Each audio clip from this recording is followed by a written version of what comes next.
Good morning students, मैं doctor Poonam गगरेजा, आपका online classes में स्वागत है। आज अपने बीए थर्ड ईयर की हिस्ट्री भारतीय संस्कृति के मूल आधार में पौराणिक वैष्णव और शैव धर्म के बारे में बात करेंगे। आज पौराणिक वैष्णव धर्म के बारे में बात करेंगे।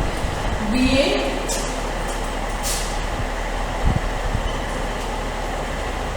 थर्ड ईयर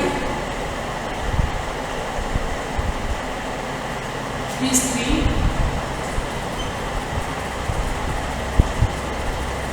भारतीय संस्कृति के मूल आधार।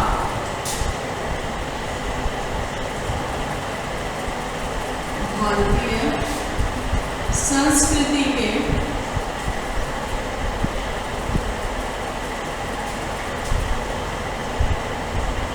मूल आधार।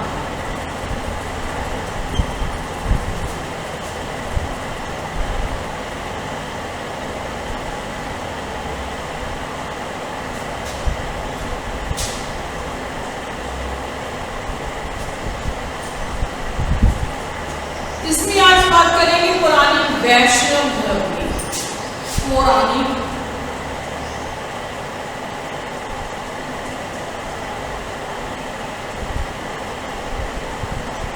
वैष्णव धर्म। पौराणिक वैष्णव धर्म। अब कहते हैं कि महावीर स्वामी और महात्मा बुद्ध के बाद लोगों ने मोक्ष और कहते निवारण का सरल मार्ग उन्होंने बताया थे, मोक्ष प्राप्ति। किंतु उनकी मृत्यु के बाद उनके जो संप्रदाय थे ना वो छिन्न-भिन्न हो गए, अलग अलग में बढ़ गए, फिर आगे से आगे संप्रदाय जाने लग गया। तो क्या हो गया कि धर्म का जो धर्म में अनैतिकता फैली, उस अनैतिकता को दूर करने के लिए बहुत से लोगों ने मतलब धर्म का मार्ग जो थे वो अच्छे और सरल चुने जिसमें आध्यात्मिकता का बोध हो सके। उनमें से एक था वैष्णव धर्म। अब कैसे इसका उद्गम कैसे हुआ, वैष्णव धर्म का उद्गम कैसे हुआ?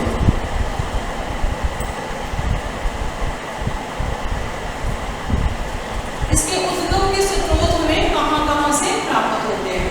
कहते हैं वैष्णव धर्म का जो उद्गम है, जिसका अंकुर जिसे बीज कह लें, वो किसमें मिलते हैं? ऋग्वेद। ऋग्वेद में इसके अंकुर के बीज मिलते हैं। अंकुर इसका मिलता है, किसका मिलता है? वैष्णव धर्म का अंकुर मिलते हैं, इसके बीज मिलते हैं। ऋग्वेद में कहते हैं जहाँ बहुत सारे धर्म में देवी देवताओं का उल्लेख मिलता है, वहां कहते हैं किसका नाम भी मिलता है? विष्णु का नाम भी मिलता है। किसका नाम मिलता है? विष्णु, भगवान विष्णु। विष्णु का नाम भी मिलता है। ऋग्वेद में विष्णु को सूर्य का रूप माना है, और इसमें ऋग्वेद में विष्णु को किसका रूप माना है? विष्णु को सूर्य का रूप। किसने? ऋग्वेद में सूर्य का रूप। ऋग्वेद में विष्णु को सूर्य का रूप माना गया है। इसमें कहते हैं इससे अधिक कहते हैं ऋग्वेद में विष्णु धर्म वैष्णव धर्म के बारे में ज्यादा कोई उल्लेख नहीं मिलता। लेकिन आगे जाकर ऋग्वेद में त्रिविक्रम की कथा में विष्णु का उल्लेख मिलता है। ऋग्वेद में त्रिविक्रम की कथा आई थी कोई ऋग्वेद में। ऋग्वेद के अंदर त्रिविक्रम की कथा में विष्णु का उल्लेख मिलता है, भगवान विष्णु का। पहले इसका कोई थोड़े से बीज मिले, इसके मतलब अंकुर का स्टार्टिंग पॉइंट हुआ, उसके बाद कोई उल्लेख ज्यादा नहीं मिला। लेकिन ऋग्वेद में त्रिविक्रम की कथा आई, उसके अंदर इसका ये मिलता है, त्रिविक्रम में विष्णु का उल्लेख मिलता है। कहते सूर्य का नाम भी कहते विष्णु था, क्योंकि सूर्य का रूप माना गया, इसलिए सूर्य का नाम भी विष्णु था। वैदिक युग में कहते जो राजा वसु द्वारा यज्ञों में पशु बलि का विरोध करने तथा हरि की उपासना पर बल देने पर वैष्णव धर्म का बीजोरोपण हुआ। वैदिक युग में राजा वसु थे, वैदिक युग के राजा थे, वैदिक युग के राजा थे वसु। उन्होंने पशु बलि का विरोध किया था राजा बलि ने। उसी समय ही वैष्णव धर्म के बारे में कहते हैं कुछ जानकारी विष्णु का उल्लेख उसी समय मिलता है। कहते हैं उसके बाद कहते हैं उपनिषदों में भी भक्ति तथा ईश्वरीय शक्ति के लिए भी कहते हैं वैष्णव धर्म का और कर्म कांडों का उल्लेख मिलता है। कहते हैं उस उपनिषदों में कर्म कांडों को महत्व ना देकर किसको मतलब दिया था, केवल श्रद्धा को मान्यता प्रदान की।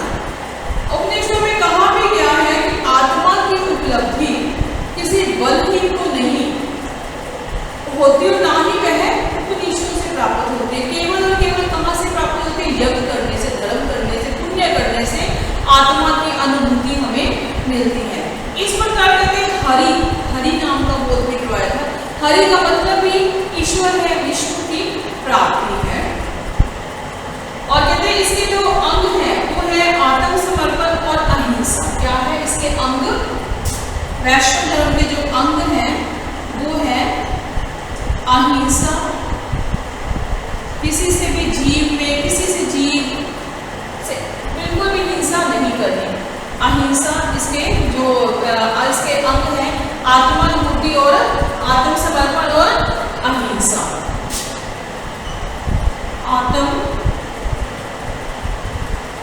कि जब हम प्रभु की भक्ति में कहते हैं लीन है तो हमें अपना सबको समर्पण कर देना चाहिए, फिर अच्छे बुरे कहीं किसी चीज का भेद हमें नहीं रखना। कहते उसके बाद कहते हैं इसी को आगे चलकर कहते हैं वसुदेव धर्म भी पड़ गया। इसका नाम क्या पड़ गया? वसुदेव धर्म भी पड़ गया। और विक्रम संवत के पूर्व 3री शताब्दी में इसकी जो विधि थी 5 रात्र विधि हुई। विक्रम संवत की 3री शताब्दी, इसकी विक्रम संवत की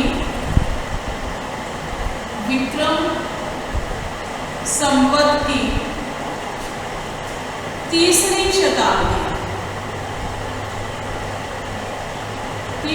शताब्दी में पंचरात्रा विधि,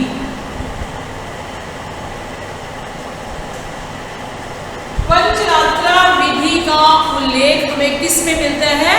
विक्रम संवत की 3री शताब्दी में पंचरात्रा विधि का हमें क्या मिलता है? इसका उल्लेख मिलता है। अब पंचरात्रा विधि का जो सृष्टि का बीज ही कहते हैं प्रलय के रूप में है। पंचरात्रा विधि का उसकी शक्ति, इच्छा, क्रिया शक्ति, भूत शक्ति, जिन्हें मन, प्राण और भौतिक क्षमताएं कहा जाता है। क्या है उसकी शक्ति है? इच्छा शक्ति, क्रिया शक्ति और भूत शक्ति। कौन सी इच्छा है? इच्छा शक्ति, पंचरात्रा विधि की है इच्छा शक्ति, भूत शक्ति व कर्म शक्ति। वह कौन सी है? इच्छा शक्ति, भूत शक्ति और कर्म शक्ति या क्रिया शक्ति, जिन्हें मन, प्राण और भौतिक क्रिया कहते हैं। जिन्हें मन, इन्हें क्या कहते हैं? मन, प्राण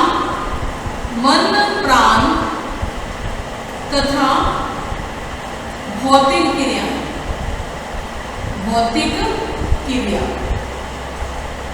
इन तीनों को ही ये चीजें, इनका तीनों का रूप ही ये है कि इनको तीनों को ही मन, कर्म और वो भौतिक क्षमताएं कहते हैं।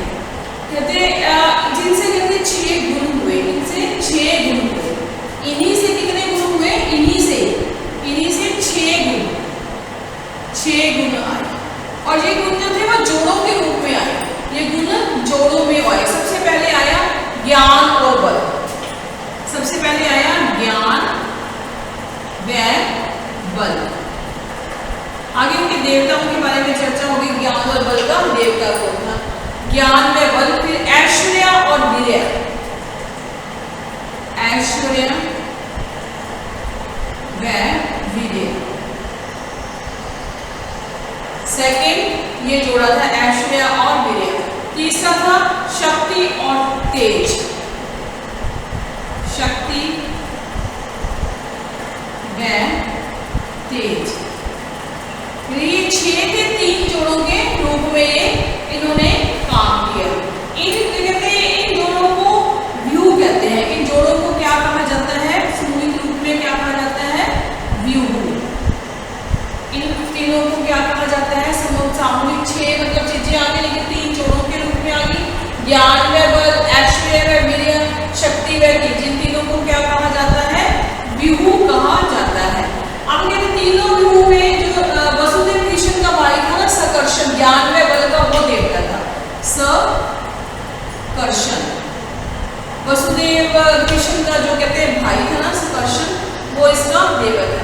और वसुदेव का खुद का पुत्र प्रद्युम्न, प्रद्युम्न इनका देवता था।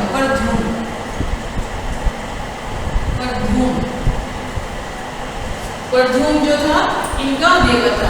और वसुदेव का श्री कृष्ण भगवान उनका पौत्र अनिरुद्ध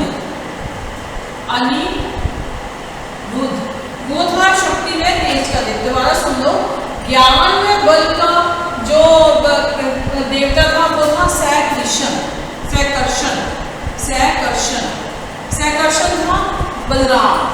और ऐश्वर्य वीर्य का देवता था प्रद्युम्न, श्री कृष्ण का पुत्र का। शक्ति में तेज का देवता था अनिरुद्ध, श्री कृष्ण का पौत्र था। ये तीनों व्यूह इन चारों। अब कहते हैं सबसे ऊपर था वसुदेव, इन तीनों के ऊपर एक और था, क्या था कहलाया वो? वसुदेव।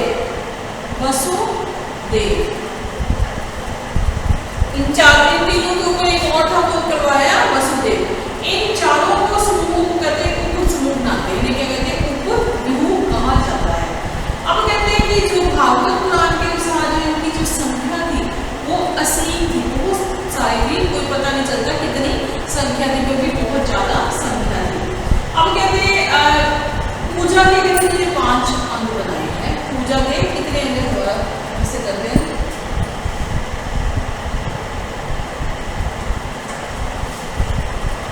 पूजा के 5 अंग। पूजा के 5 अंग।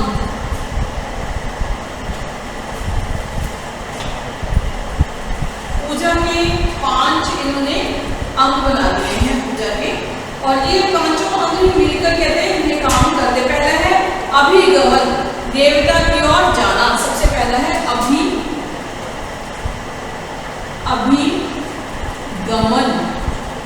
इसका अर्थ क्या है? देवता की ओर जाना। देवता की ओर जाना। नंबर 2 5 अंक, 5 इनके पूजा के 5 अंग है। सब सेकंड है उपादान, पूजा की सामग्री लाना। उपादान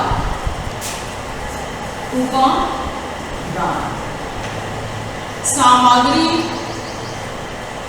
एकत्रित करना, इकट्ठी करना, एकत्रित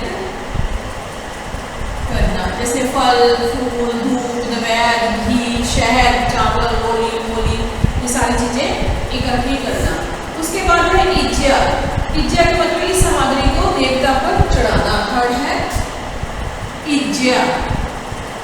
इज्या का मतलब इस जो सामग्री है, सामग्री को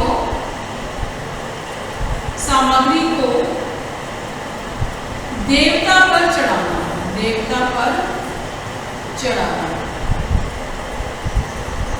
इज्या सामग्री को देवता की ओर चढ़ाना।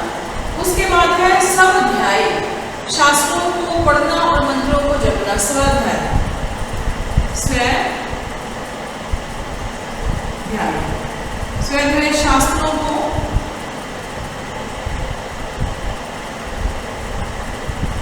शास्त्रों को पढ़ना व जानना। शास्त्रों को पढ़ना व जानना। फिर उसके बाद आ गया अंतिम योग, ध्यान लगाना। योग मीन्स जुड़ना किससे जुड़ना? प्रभु पर जुड़ना या ध्यान लगाना।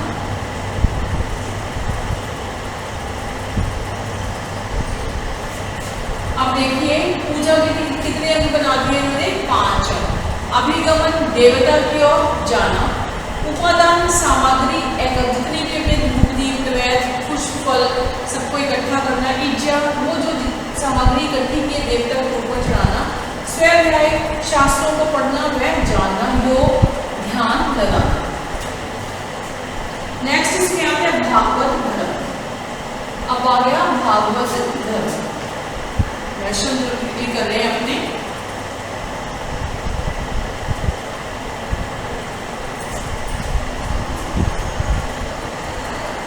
पहले पांचरात्र विधि की हमने, अब है भागवत धर्म। सेकंड है इसका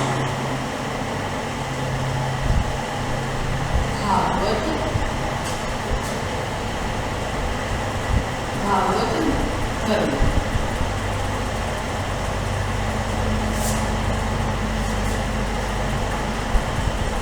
ईसा से कहते कई शताब्दियों बाद जो है भागवत धर्म का उदय हुआ। और भागवत धर्म में कहते हैं कर्म कांडों के स्थान पर नारायण की भक्ति का उपदेश है। कर्म कांड में सिर्फ नारायण की भक्ति करो। इसमें निर्गुण ब्रह्म के स्थान पर सगुण ईश्वर की प्रतिष्ठा थी। निर्गुण के स्थान पर मेन इसमें यही बातें थी, निर्गुण के स्थान पर सगुण ब्रह्मा की प्राप्ति पर जोर दिया था। निर्गुण के स्थान पर सगुण ब्रह्मा की प्राप्ति पर जोर दिया था। कहते इसमें मोक्ष को सर्वश्रेष्ठ साधन बनाया गया। इसको मोक्ष को सर्वश्रेष्ठ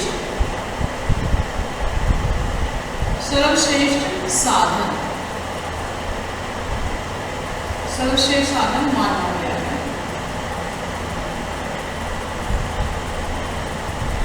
इसको मोक्ष को क्या बनाया गया है? सर्वश्रेष्ठ साधन मोक्ष को बनाया गया है। मैंने दिया है सर्वश्रेष्ठ साधन मोक्ष की।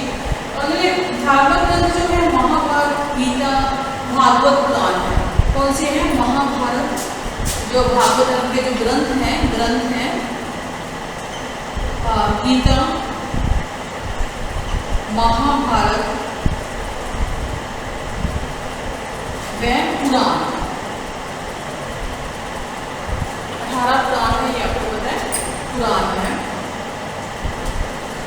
इस धर्म के अनुसार मनुष्य में कहते हैं अहम की भावना अधिक है, और जब तक अहम है उसमें अज्ञान है। जब अहम अहंकार निकल जाएगा तो ज्ञान की प्राप्ति अपने आप ही हो जाएगी। कर्मवाद कहते व्यक्ति सदैव कर्म करते हैं और कर्मवाद का धीरे धीरे विकास होता है। मनुष्य ज्ञान मार्ग पर पहुंच जाता है जहां उसके अज्ञान का कहते अंधकार है वो दूर हो जाता है। और जब अज्ञान की अंधकार दूर हो जाता है तभी ज्ञान की रोशनी उसके अंदर आती है, भक्ति जो है वो सगुण रूप में वो भगत हो जाती है। अब कहते हैं श्रीमद् भागवत गीता की रचना के समय 2 प्रकार का ही साधनाएं प्रमुख रूप से प्रचलित थी। एक तो थी योग और दूसरी थी कर्म योग। एक थी ज्ञान योग, एक थी ज्ञान योग और दूसरी थी कर्म योग। ज्ञान योग और कर्म योग 2 प्रकार की बातें थी। इसमें जो सबसे पहले ज्ञान योग है, ज्ञान योग मुख्य रूप से आत्मा उपासना थी, आत्मा की उपासना। इसके अनुसार मनुष्य को कर्तव्य अपने चित्त को सभी संसारिक बंधनों से हटाकर उसे नित्य शुद्ध ज्ञानमय आत्मा की ओर उन्मुख करना। और ज्ञान योग कहते समुच्चय रूप में प्राप्त था। इसके साथ ही उन्होंने भक्ति के सुधरे हुए रूप का नाम दिया, भक्ति के सुधरे हुए रूप का नाम दिया, जिसे निष्काम भावना के साथ सदाचार करने के लिए एक सरल सा मार्ग निकाल दिया। गीता में वैदिक कर्मकांड, यज्ञ और संन्यास को कहते बहुत ही गलत दृष्टि से, न्याय की दृष्टि से देखा जाता था। बुद्धि से निष्काम करते रहने की प्रवृत्ति को श्रेष्ठ बताया गया है। शरणागति के सिद्धांत का प्रतिपादन करते हुए कहते श्री कृष्ण ने स्वयं कहा था कि हे अर्जुन, सब धर्मों को छोड़कर तुम किसकी शरण में आ जाओ, मेरी शरण में आओ, मैं तुम्हें सभी पापों से मुक्त कराऊंगा। इस प्रकार गीता भक्ति योग को ज्ञान योग से श्रेष्ठ मानती है। क्या? भक्ति योग को किस योग से? ज्ञान योग से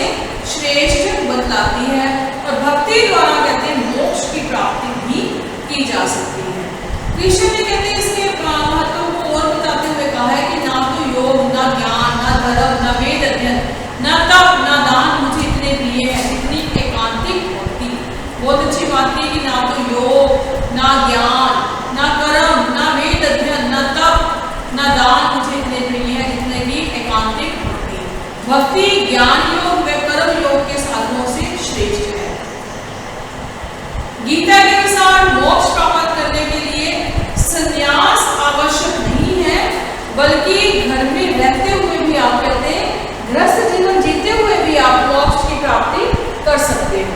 इसीलिए कहते हैं गीता में कहा गया है कि जरूरी नहीं कि आप सांसारिक सुखों को छोड़कर जंगलों में निकल जाओ, ये कोई जरूरी नहीं है। आप घर गृहस्थी में रहते हुए भी किसको प्राप्त कर सकते हो?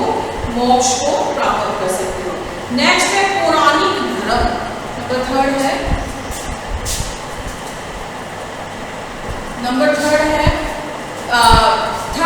पौराणिक धर्म। पौराणिक धर्म इसमें क्या है? पौराणिक धर्म में कि गुप्तकालीन पौराणिक धर्म का जो काल था वैदिक धर्म के कहते पुनर्द्वार का काल। गुप्त काल के वैष्णव धर्म में प्राचीन और नवीन तत्वों का समन्वय था, प्राचीन और नवीन तत्वों का समन्वय था, और इसी के हिसाब से ही ये सारा काम चलता था। अब कहते हैं कि पौराणिक धर्म में आया क्या है? पौराणिक धर्म में कहते गुप्त सम्राट वैष्णव थे, और वे अपने आप को क्या कहते थे? वो अपने आप को परम भागवत कहते थे। वैष्णव भक्ति में लीन थे और परम भागवत अपने आप को कहते थे। अब कहते हैं विष्णु की उपासना के अंतर्गत कहते हैं लक्ष्मी की पूजा भी इस काल में प्रचलित हो रही है। जहाँ जहाँ हमने देवताओं की पूजा की, वहाँ वहाँ अब इस काल के अंदर क्या होगा? पुराने धर्म में देवियों की पूजा भी की जाने लगी।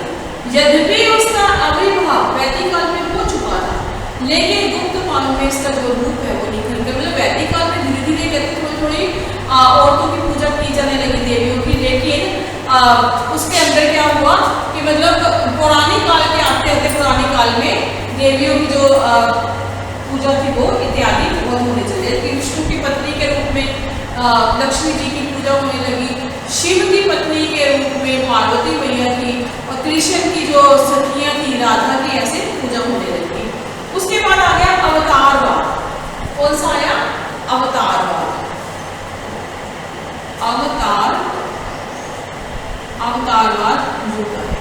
इसमें क्या हो गया कि कहते हैं इसमें कहानी भी प्रचलित है कि रावण का वध करने के लिए ना स्वयं कहते हैं विष्णु ने दशरथ के पुत्र राम के रूप में कहते हैं अवतार लिया था रावण का वध करने के लिए। ऐसे कहते हैं विष्णु ने कहते हैं कंस को मारने के लिए कृष्ण के रूप में कहते हैं उन्होंने अपना अवतार लिया था। अवतारवाद का यानी अपने स्थान बदलना, से कहते हैं कि युग की डिमांड के अनुसार अपना स्थान ले लेना और पापी लोगों का नाश करने के लिए और धर्म की पुनर्स्थापना के लिए युग में इस युग को अवतारवाद का युग कहते हैं। इसमें कहते हैं 4 अवतारों का बहुत उल्लेख मिलता है, वारा, नरसिंह, वामन और वासुदेव। कौन कौन से 4 अवतार थे? वारा, 4 अवतार थे, वारा,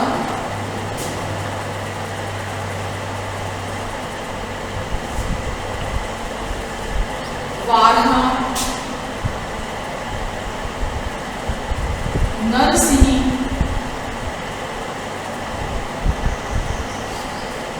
वारा, नरसिंह, वामन व वसुदेव, वसुदेव कृष्ण। इन अवतारों का उल्लेख मिलता है। अब कहते हैं नरसिंह अवतार के संदर्भ में प्रहलाद व हिरण्यकशिप की कथा प्रचलित है, और वामन अवतार के संदर्भ में कथा प्रचलित है कि विष्णु ने वामन को उद्धार करके राजा बलि से 2 गज जमीन ली थी, जिसे पूरा विश्व ही उसने ले लिया था।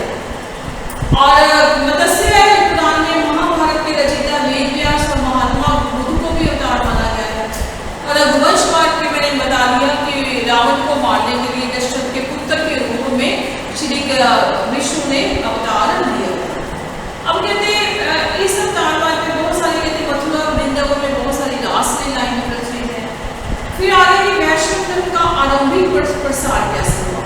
कहते हैं आरंभिक प्रसार इसका वैष्णव धर्म का कहते वर्ण आश्रम बहुत प्रचलित थी। देखा जाता था।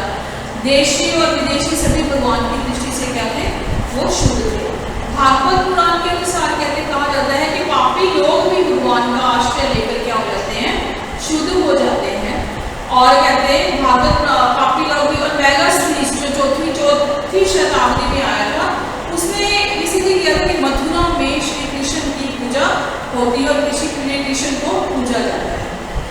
और कहते हैं तक्षशिला में कहते हैं हेरोडोटस आया था, उसने भी ये कहा कि यूनानी जो थे वहां तब वैष्णव धर्म को मानने लगे थे।